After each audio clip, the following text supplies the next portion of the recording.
Numan sir आगे चलना। Hello आज मैं था आओ नो ये और हम आओ ना यार। हिप हिप पूरे करना ठीक है पापा हाथ तो लगाओ। Hip hip hurray hip hip hurray. Nej men Numan ska med väl?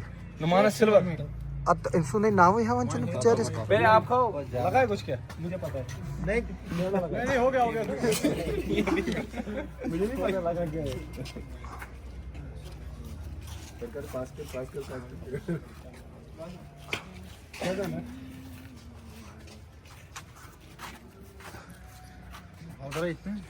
नहीं अच्छा नुमान क्या मिला? सिल्वर नहीं किस में?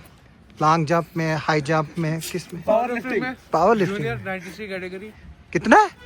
Junior 93 category. 93 कैटेगरी है। 93 है आपका वजन? अच्छा आज पे खेयो तो इतना ना ना ना तो ना ना मैं जो डायबिटीज बचूस तो क्या कसम में ना ना ना बचूस तो क्या यमदा जनान करे तमदा क्या वो दिन तो स्पेशल करेंगे आप यू बाकी वो आओ इधर अली भाई आओ। अच्छा आजिम क्या बताएंगे जो मोमिन ने जीता है टाइटल कश्मीर में power man of the Kashmir और अभी आपने मुझे बताया कि नुमान को भी जो है वो हमारा ये भी छोटा बच्चा और अजीज़ है तो क्या बताएंगे इस कामयाबी को लेकर? ये बहुत बड़ी बात है हमारे किश्तवाड़ के लिए। मोमिन जहाँ भी जाता है देखा जाता है मेडल लेके ही आता है और इस बार हमारे नुमान भी गए थे कश्मीर, इनने भी सिल्वर मेडल लाया तो काफ़ी प्राउड फील कर रहे हैं हम सारे यहाँ। हमारी अपनी पूरी टीम बहुत प्राउड फील कर रही है मोमिन पे जिनने की मेडल लाया वहाँ से और मेडल और पावरमैन का टाइटल भी लेके आए हैं वहाँ से कश्मीर से।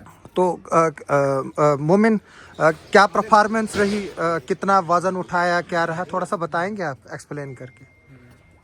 सबसे पहले तो मैं ये बताऊंगा कि ये जो पावर लिफ्टिंग का कंपटीशन था ये मसलब क्लासिक नाम से हुआ था, मतलब मसलब classic power lifting of Kashmir. तो इसमें मैंने 83 कैटेगरी में हिस्सा लिया था तो गोल्ड मेडल मुझे मिला इसमें। तो उसके बाद इसकी जैसे इसमें 3 इवेंट आते हैं स्क्वाट, डेड और बेंच। स्क्वाट मैंने 235 केजी मारा, बेंच मारा 160 और डेड 255 केजी। ओवरऑल मिला के 650 केजी टोटल मेरा बना। तो उस हिसाब से मेरा पावरमैन भी बन गया जूनियर कैटेगरी में। पावरमैन ऑफ कश्मीर टाइटल दिया उन्होंने मेरे को। तो नुमान आप अपनी परफॉर्मेंस में बोले क्या रहा, सिल्वर ही क्यों मिला, कहाँ पर चूक हुई, गोल्ड भी मिल सकता था? कंपटीशन बहुत बेहतरीन था तो कम्पिटिटर्स भी बहुत थे तो मैंने अपनी तरफ से पूरा 100% दे दिया। तो उस वजह से मेरा जो 1 केजी था उससे मेरा गोल्ड चूक गया। कितने? 1 केजी से? 1 केजी से आप बता रहे थे ना कि 1 केजी क्या होता है? वही बिल्कुल जो मैं बोलता हूँ कि अगर किसी को मिली सेकंड की इम्पोर्टेंस पूछनी हो तो वो उससे पूछो जो ओलंपिक में गोल्ड मेडल आता है। तो आपने कितना वजन उठाया, क्या जिस तरह से मोमिन ने तीनों इवेंट्स किए आपने भी वही किए? जी तो जी मैंने स्क्वाट 210 केजी मारा, बेंच 122 और डेडलिफ्ट 230। तो जो ये मेडल सिल्वर है वो किस में मिला 3 में से? ओवरऑल ये 93 कैटेगरी टोटल ओवरऑल इनका कैलकुलेट हो जाता है तो उन्हीं का मतलब तीनों कंपटीशन का मिलाकर फिर 562। आज हम गूंगे लोगों को भी बुलवाएंगे। जी बताइए मोमिन के कामयाबी पर एज ए बाप कैसे फील प्राउड करते हैं आप? नहीं थोड़ा सा तो बताइए। अब गूंगा ही रहना चाहता है तो मोमिन कितने लोग कंपटीशन में थे जो हुआ? 8200 कॉम्पिटिटर्स थे। 8200 ना कॉम्पिटिटर्स नहीं मतलब ओवरऑल कश्मीर में। हाँ तो फिर उसमें से लास्ट दौर में कितने पहुंचे? लास्ट में कोई 9 कॉम्पिटिटर थे जिन्होंने वो ये 9 कॉम्पिटिटर जो थे वो पावरमैन टाइटल के लिए लड़ रहे जो कि रनर अप रहा होगा कोई और जो उनको बीट करके मोमिन ने ये वाली ट्रॉफी जो है उनको बीट करके ले ली है। ओवरऑल कितने कंपटीशन? जितने भी थे लास्ट पे क्या होता है वो लास्ट के जो कंपटीटर जो जिनका गोल्ड था उनमें देखा जाता है वहाँ पे रनर अप वगैरह रहते हैं उसमें ओवरऑल का टाइटल मोमिन ने ले लिया। नहीं ओवरऑल पार्टिसिपेट कितने थे? 150 कितने? 8200 थे ओवरऑल। वो हर एक स्टेट से आए हुए थे वहाँ। मतलब वो ये स्टेट का नहीं एक कंबाइन कंपटीशन था कश्मीर मसल अप का, इन्होंने हर एक जगह से बुलाया हुआ यानी है। कि कंट्री के डिफरेंट हिस्सों से भी? नहीं कंट्री के डिफरेंट नहीं, ओपन इंडिया के, इंडिया के कोई भी आ सकता था, कोई भी कम्पीट कर सकता था। तो लेकिन इसका मतलब है वहाँ दिल्ली से भी आए होंगे, बाहर से भी आए थे, काफी बाहर से भी लोग आए थे। ओवरऑल 8200 को बीट करके मोमिन ने ये टाइटल दिया। हाँ।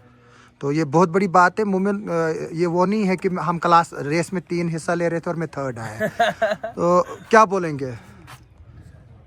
आज मैंने बोल दिया। तो आपके ये पिताजी क्यों नहीं गूंगे हैं क्या? क्यों नहीं बोलते हैं? अच्छा नहीं बोल रहे हैं, इसका मतलब है कि गूंगे नहीं है, गूंगे।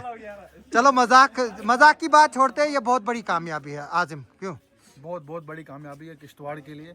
अगर देखा जाए मोमिन एक रोल मॉडल भी बन सकता है। थोड़ी कुछ जो बुरी आदतें हैं उनको छोड़ दे तो बाकी ये रोल मॉडल है हमारे यूथ के लिए यहाँ पे। जब शादी करेगा तो खुद ही वो ठीक हो जाएंगी। रमन जी कुछ साइड पे ये मजाक छोड़ दें, अब थोड़े से कंपटीशन पे बात करते हैं। तो एक और जो है वो कामयाबी किश्तवाड़ के हिस्से में चढ़ी है और इस बार हमने कश्मीर में जो है वो कश्मीर में झंडा गड़ गया जी। किश्तवाड़ का झंडा कश्मीर में भी गड़ गया और मोमिन ने इस बार भी बहुत अच्छा परफॉर्म किया। शायद डॉक्टर साहब की इस बार भी बड़ी मेहरबानी हुई मोमिन पे और इवन सब लड़कों पे है ही है। तो जैसे कि मोमिन हर बार जम्मू में खेल के आता था और वहाँ जीत के आता था, इवन नेशनल में भी कई बार जीता। पिछले दिनों भी शायद कहीं गोवा गए थे। नेशनल में सिल्वर मेडल लिया था, वहाँ नेशनल में सिल्वर मेडल लेके आया। वहाँ किश्तवाड़ के एक और लड़के ने गोल्ड मेडल लिया था, आरुष तो वो कहाँ है? तो रिकॉर्ड बनाया अपनी कैटेगरी में, लेकिन वो हमारे पास आया भी नहीं। हमने कोशिश भी की थी उसको ढूंढने की। आरुष कुछ काम से वो जम्मू अभी चला गया। हाँ अभी आउट ऑफ स्टेशन है, पढ़ाई के लिए आगे चला गया। तो वो कब तक आए? उसके बारे में भी थोड़ा सा बता दो। डॉक्टर साहब ज्यादा ब्रीफली बताएंगे उसके बारे में, क्योंकि डॉक्टर साहब ने ट्रेन किया था उसे। आरुष में हमारा कंपटीशन था गोवा में, नेशनल बेंच प्रेस कंपटीशन था। उसमें आरुष ने गोल्ड मेडल लिया और साथ में अपना ही रिकॉर्ड, नेशनल रिकॉर्ड ब्रेक करके नया नेशनल रिकॉर्ड आरुष का ही है अब। तो वो कितना है? 110 kg। 17 kg से रिकॉर्ड बनाया, 13 kg से रिकॉर्ड बनाया। 53 वेट केजी क्लास में उसने सब जूनियर में 110 kg लिफ्ट करके नेशनल रिकॉर्ड बनाया आरुष। जबकि पहले 97 का रिकॉर्ड था, वो भी उसी का kg की। हाँ वो भी उसी का था। वो भी उसी का था। अपना रिकॉर्ड ब्रेक करके उसने 13 kg एक्स्ट्रा उठा के एक और रिकॉर्ड बनाया। तो देखिए 8200 लोगों ने पार्टिसिपेट किया डिफरेंट कैटेगरीज में और मोमिन को अवार्ड मिला। ये कोई आसान बात नहीं है। तो आगे चलकर जो पोटेंशियल है यहाँ का किश्तवाड़ का, तो उसको कैसे देखते हैं? और हम लगातार ड्रग्स पर जो है वो काम कर रहे हैं, लेकिन फिर भी ये कहीं नहीं कम हो रहा है। तो चूक कहाँ हो रही है हमें? नहीं, चूक तो उनके पेरेंट्स को चाहिए कि उनको सही गाइडेंस में रखें। और दूसरी बात इसमें सबसे मैटर हमारा यही करेगा कि काउंसलिंग होनी चाहिए उन बच्चों की। उनको अगर कोई भी ऐसा है वो छुपाए नहीं, हमारे पास लेके आए उस बच्चे को, तो हम कोशिश करेंगे अपनी तरफ से पूरी कि उसको उस जगह से निकाल के इस फिटनेस की तरफ लगाएं जहाँ पे वो उसको एक नई राह मिले। एज ए डॉक्टर कैसे देखते हैं आप इसको? क्योंकि ये एक सोशल स्टिग्मा माना जा रहा है पेरेंट्स के लिए, जबकि ये है नहीं।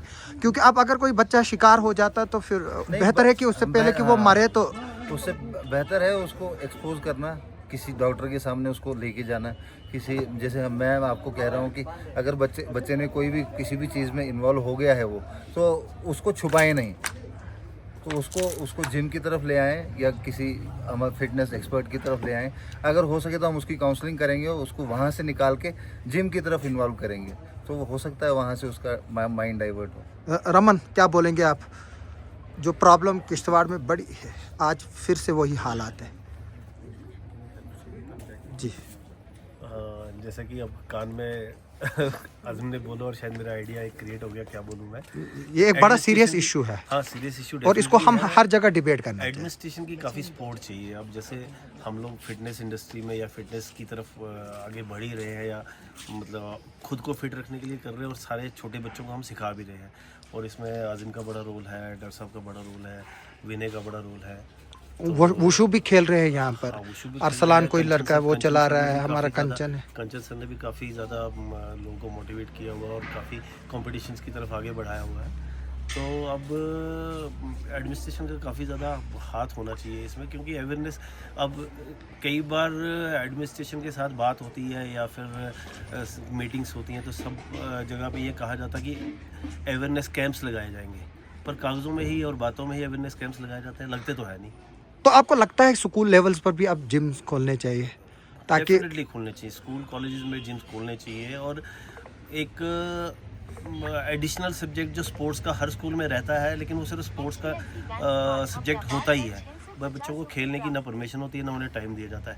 एकेडमिक्स पे जोर दिया जाता है, लेकिन स्पोर्ट्स की तरफ कोई जोर नहीं दिया जाता। तो उस वजह से भी हमारे बच्चे जो हैं स्पोर्ट्स में काफ़ी पीछे रहते हैं, और उनका माइंड जो है स्पोर्ट्स की तरफ उतना डेवलप नहीं हो पाता। तो जब दिमाग बच्चों का स्पोर्ट्स की तरफ जाएगा तो डेफिनेटली वो उसमें आगे बढ़ के कुछ कर भी पाएंगे। जी हमारे पास यहाँ है भी नहीं कुछ। देखा जाए अभी जो इनका कंपटीशन हो गया कश्मीर में, काफ़ी बड़ा स्टेडियम था वहाँ, हम इंडोर लोगों ने स्टेडियम सिर्फ था। फेसबुक पे ही स्टेडियम देखा, काफ़ी देखने वाला और बड़ा मज़ेदार स्टेडियम देख के ही मन खुश हो गया था।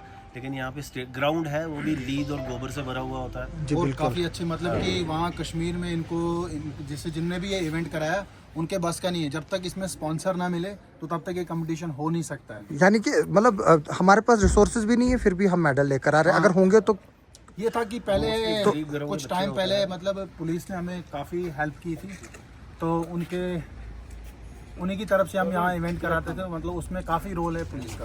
उसमें हमारे शफकत साहब एसएसपी थे और खलील पोसवाल साहब, उन्होंने बहुत सारी हेल्प की। उनकी देखा जाए तो उनका भी एक हाथ है हमारे लड़कों में जो ये मेडल ला रहे हैं।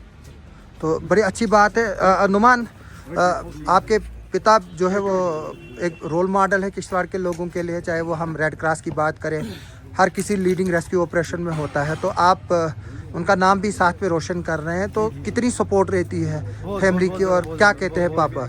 पापा बस खुश होते हैं। आपको पता ही मेरे पापा का नेचर, बस खुश होते हैं। तो वो मजाकिया नेचर और दिल से खुश होते दिल से खुश होते हैं। तो कभी डांटते भी है? नहीं अपने साथ भी तो लेते हैं ज़बरदस्ती कभी कभार आप रेड क्रॉस कैंप्स में? नहीं, जबरदस्ती नहीं लेते हैं, प्यार से लेते हैं। खुश होते हैं।